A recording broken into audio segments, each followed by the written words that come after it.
সন্দ্বীপবাসী এক হও, গুপ্তচরা কুমিরা নৌপথে সকল ষড়যন্ত্র রুখে দাও স্লোগানের সামনে রাখি সন্দ্বীপবাসী প্রাণর দাবি এবং রাষ্ট্রীয় সিদ্ধান্ত উন্মুক্ত নৌপথে বাধাগ্রস্তকরণে জগলুল হোসেন নয়নের ইজারা বাতিল এবং অরাজকতা সিন্ডিকেট ও অনিয়ম বন্ধের দাবিতে বিক্ষোভ মিছিল সমাবেশ গেছি আমরা সন্দ্বীপবাসী। জানুয়ারি 15 তারিখ বুধবার বেলা 2টায় গুপ্তচরা কাটানাজি BIWTA জেডির মুস্তাফিজুর রহমান কাউন্টারের সামনে এই প্রতিবাদ বিক্ষোভ সমাবেশ অনুষ্ঠিত হয়।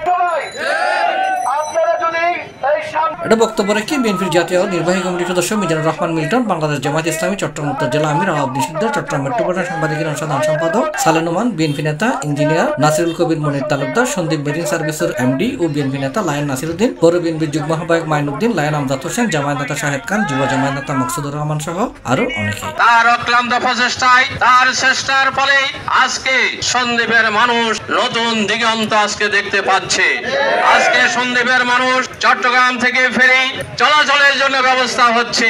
কারণ ওনার কাছে পাঁচটা মন্ত্রণালয় যে অকল্পনীয়, যেটা অবিশ্বাস্য, সে পাঁচটা মন্ত্রণালয় যেভাবে সামনে দিচ্ছে। 2012 সাল থেকে রাজা কাশেমের সেই অত্যাচারের বিরুদ্ধে আমাদের যে সংগ্রাম শুরু হয়েছিল চট্টগ্রাম প্রেস ক্লাবের সামনে, আজকে আল্লাহর রহমতে আপনাদের সবার সহযোগিতায় আমাদের সেই আন্দোলন সংগ্রামের একটি বিশেষ পরিস্থিতি আমাদের যে চাওয়া ছিল, সে চাওয়ার কিছু অর্জন আমাদের পূরণ হতে চলেছে। যে এই ঘাটকে ব্যবহার করে নিজের স্বার্থ শুদ্ধির যে চিন্তা ভাবনা করছে এক শ্রেণীর দালাল, এই দালালকে আমরা হুঁশিয়ার করে বলে দিতে চাচ্ছি কংগ্রেস সংগঠনের নেতারা করতেছেন, আমি তাদেরকে হুঁশিয়ার করে দিতে চাই, আমরা জনগণের জন্য রাজনীতি করি।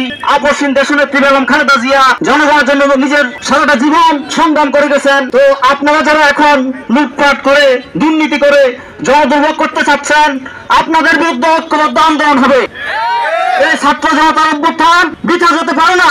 মানুষ নিজেদের জীবনের জন্য, নিজেদের অস্তিত্বের জন্য, নিজেদের ভালোবাসার জায়গাতে থাকার জন্য যা যা করণীয়, আমরা চাই আমাদের সম্মানিত সন্দ্বীপের কৃতি সন্তান শ্রদ্ধেয় ফয়জুল কবির স্যারের মাধ্যমে সেই সমস্ত সুষ্ঠু সমাধান হোক। আমরা চাই না সন্দ্বীপের মাঝে আমাদের কোন নয়ন টয়ন, আমরা কাউকে চিনিও না জানিও না, আমরা কোন ফ্যাসিস্টকে চাই না, ফ্যাসিস্টের দূষণদেরকেও চাই না। সন্দীপ গাটলো এটা হনার রহমান নৈরাজ্য মানিল হয়তো নয় বলে হুঁশিয়ারি দিয়ে বক্তব্য। আপনারা নিরপেক্ষভাবে কাজ করেন, দালালি চলবে না এখানে। C+ TV Chittagong.